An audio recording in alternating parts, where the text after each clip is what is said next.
Before this video starts, sorry for missing an upload yesterday, but the double upload will be today celebrating 100 subs. But remember the goal to reach 500 subs by April 30th. You guys can do it. Prove me right. Share this channel around, clip it up on TikTok, and let's take over the horror scene. Thanks again, guys.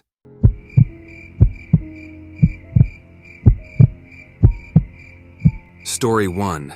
I just had my college break, and I decided to spend my break exploring the Canadian wilderness for a few weeks by myself. I thought this would give me self-growth as a person, and plus I was a bit socially awkward person anyway, back when I was younger. But anyway, to put it in perspective, I was in the middle of nowhere, just surrounded by a bunch tress. The nearest town was a 4-hour bus ride away, and I only saw one other person throughout this whole trip, and this was from a distance. He was in a canoe. During the entire 7 days, I brought a few disposable cameras with me, as this was before digital cameras were really a big thing. I took a lot of pictures of birds, and just random stuff I found interesting. When I got home, I had them developed in a higher quality, and took a look at them. The pictures were standard nature shots, until I got about halfway through my first camera. There were 2 pictures of me asleep in my tents. In my sleeping bag, I literally freaked out when I saw it, and I had a complete meltdown to my mom. And to this day, I have no idea how those pictures got taken, and I don't really want to find. I haven't been camping since. And I don't plan on going anytime soon, and I sleep with my door shut and my curtains shut, and I still get the paranoid feeling that whoever took those pictures is still watching me till this day, somehow.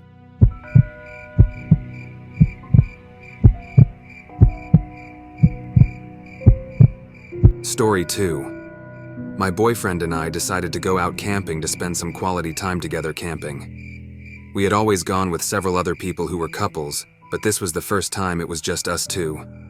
When we got out of our car to prep our gear for the 1.5-mile hike to the camping spot, 2 sketchy-looking dudes came out of the trailhead, eyed us, and went back onto their old-school Volkswagen camper van. I had a weird feeling about those men but shrugged it off, and my boyfriend reassured me, and we proceeded back to our camping spot. We had previously camped in the same area a handful of times with other couples, and I knew it pretty well. Once we got back there, I knew of a handful of different camping spots and proceeded to check them all out for the one that would be ideal for us. I noticed what looked like someone camping further up the hill, so I picked a spot a little further down where we'd most likely be out of sight, as I would feel pretty uncomfortable if someone could be watching us from the top of the hill. Not out of earshot though, as I heard him yelling with someone else back over on the trail. It was starting to get dark by the time we got everything set up, so I figured I'd start looking for firewood. Suddenly, this guy appears out of nowhere, and it actually scared me a little bit, and he asks us if we'd like any help and offered to sell us a bundle of firewood for 15 bucks. I laughed because we were in the woods, so we're surrounded by wood which I could pick up off the ground for free. He then said that I wouldn't find much because they'd already cleared it out over the past few weeks. I asked him how long he'd been camping up there, and he said almost a month. I already had the creeps about him, and I thought he was pretty sketchy, and he claimed he was up there by himself.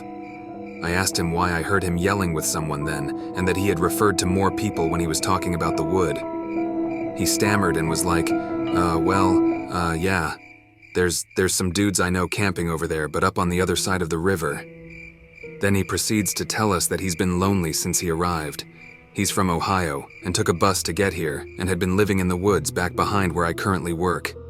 I knew exactly where he was talking about because I saw some homeless people, immigrants, and drug addicts coming in and out of those woods every day, and it looks super sketchy. So basically, he was a homeless man who came out to the woods and decided he would just live there instead.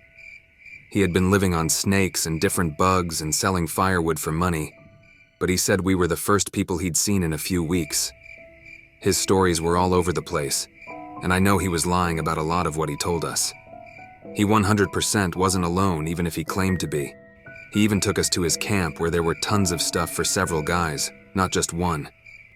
He said he liked camping up top where he could see everything and everyone, then showed up at our campsite. He had a straight shot view. By now it was dark, and he helped us get a fire going. I was trying to politely get him on his way back up the hill so I could have a minute to process all this. When he left, I started whispering to my boyfriend that there was no way in hell I could sleep with that lying, sketchy homeless creep right up the hill.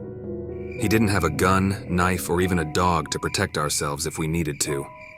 My boyfriend somehow convinced me to stay a little longer, even though I really didn't want to, so he planned to stay the night. But all throughout the night, we heard twigs and branches snapping around our tarp as if somebody was watching us.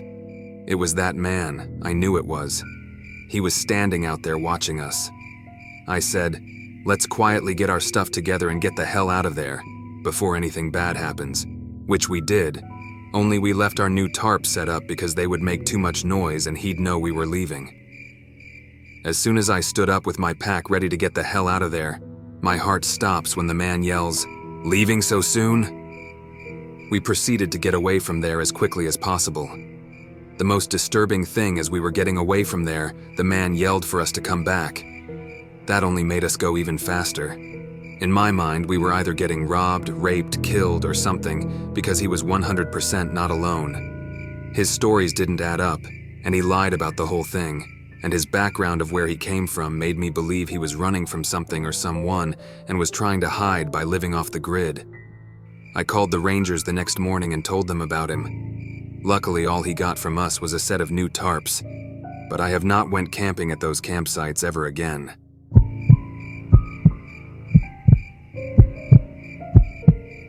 Story 3. Me and one of my close friends, let's call him Steve, would embark on camping adventures once or twice a year. We used to do it more frequently when we were roommates back in college, but now both of us are occupied with full-time jobs and other commitments in life. Steve was the one who introduced me to camping and made me fall in love with it. Well, I don't love it after this experience, having been doing it his entire life. Before meeting him, I might have been camping once with my family, but that would have been years ago when I was way younger. This incident occurred 3 years ago during one of our annual summer camping trips. We didn't venture far, just down a trail about 2 hours out, which we were pretty familiar with. We found the ideal spot, and we'd set up our tents and all. The main aim was to camp, not hike, usually for around 4 to 5 days. When we found a good spot, Steve and I assembled everything and relaxed and popped open a few beers.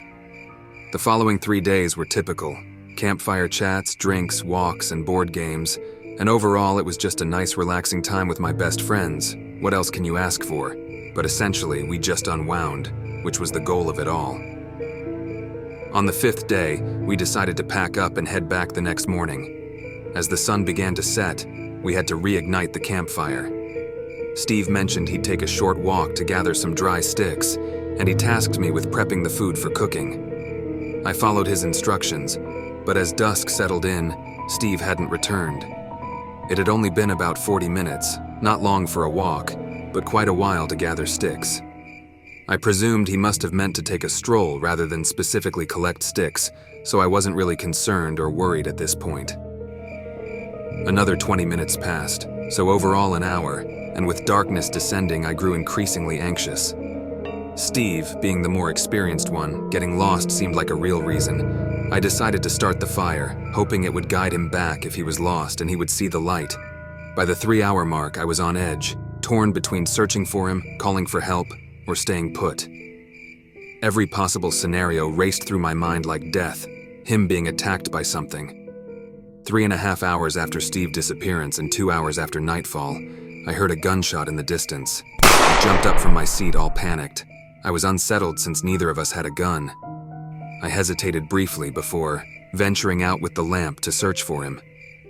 Soon I heard hurried footsteps approaching, and in the dim light I barely recognized Steve, his expression conveying sheer terror. He urged us to leave immediately, so we hastily gathered our backpacks and fled. I asked him what happened, but he just straight up ignored me, leaving most things behind. Steve remained silent on what just went down about the encounter, insisting we discuss it outside the woods. He recounted he was looking for sticks. He heard a branch snap behind him. He turned around and he was being held at gunpoint during his walk, and he elbowed the guy making his escape, but I think he was missing out crucial details, including the gunshot. I suspect Steve confronted this guy, possibly disarming him to secure his getaway, which could explain his distress and the lack of information. Since then, Steve has not went camping since. Since then, Steve has drifted from me and almost tries to avoid me, but I don't know what went down that night and I don't think I'll ever find out. Thank you guys for watching. Remember to subscribe, like, and follow my other socials down below, and send your true stories to my email down below.